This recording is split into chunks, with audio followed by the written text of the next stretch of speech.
perkenalkan saya Tasya Fadilah dari Prodi Sarjana Terapan Keperawatan dan Profesi Nurse Poltekkes Kemenkes Bengkulu. Baiklah, di video kali ini saya akan menjelaskan mengenai resiko perilaku kekerasan atau RPK. Nah, di sini apa sih itu resiko perilaku kekerasan?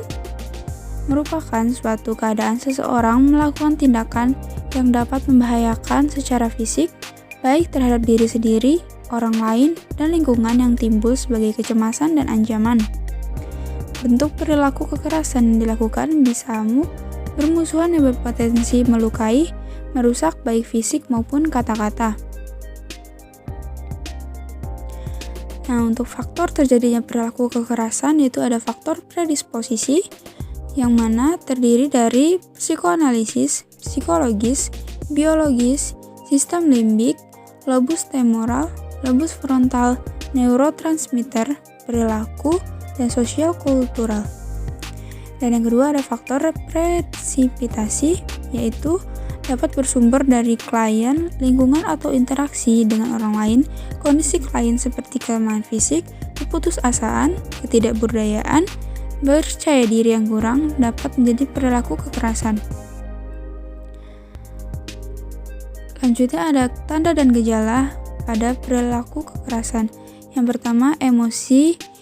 Di sini emosinya tidak adekuat, tidak merasa nyaman, rasa terganggu atau marah, dendam dan juga jengkel.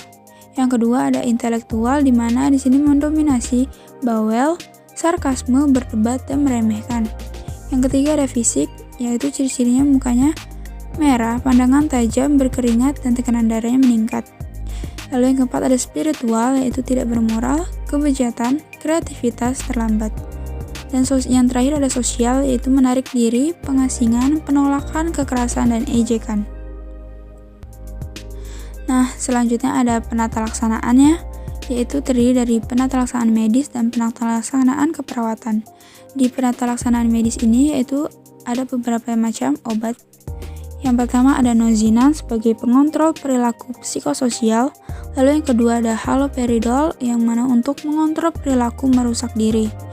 Yang ketiga ada trihexyphenidyl, dan yang keempat ada ECT yang mana fungsinya untuk menenangkan hiperaktivitas.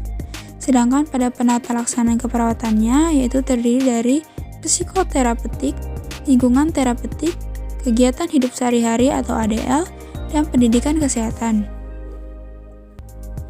Nah, setelah kita mengetahui teori mengenai resiko perilaku kekerasan, di sini kita akan membahas mengenai konsep asuhan keperawatan pada klien dengan resiko perilaku kekerasan atau RPK. Yang pertama, kita melakukan pengkajian. Di sini ada yang pertama ada identitas pasien yang mana meliputi nama, umur, jenis kelamin, pendidikan, agama, pekerjaan, status mental, suku bangsa, tanggal masuk, tanggal pengkajian, ruang rawat, dan alamat. Yang kedua ada keluhan utama atau alasan masuknya. Di sini faktor pencetus perilaku kekerasan meliputi ancaman terhadap fisik, ancaman internal, dan ancaman eksternal. Yang ketiga ada riwayat penyakit sekarang, di mana faktor yang memperberat kejadian seperti putus pengobatan, melukai orang lain, diri sendiri maupun lingkungan. Selanjutnya ada faktor predisposisi, di mana ada faktor biologis dan ada faktor psikologis. Lalu selanjutnya ada pemeriksaan fisik. Di sini kita harus mengkaji TTV, tinggi badan pasien, berat badan, dan tanyakan apakah ada keluhan fisik yang dirasakan pasien. Selanjutnya ada pengkajian psikososial terdiri dari genogram, konsep diri, hubungan sosial, dan spiritual. Dan yang terakhir ada status mental. Di sini kita mengkaji penampilan, pembicaraan, aktivitas motorik, agitasi.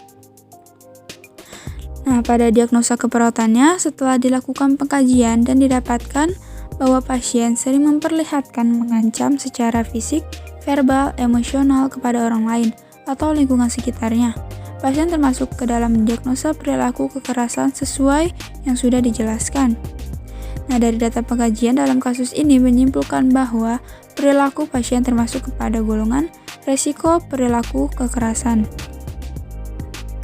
Pada intervensi keperawatan, di sini pada pasien dengan risiko perilaku kekerasan dapat dilakukan dengan pemberian teknik mengontrol perilaku kekerasan dengan pemberian, yaitu pada SP pertama, cara fisik yaitu relaksasi, tarik nafas dalam, serta penyaluran energi.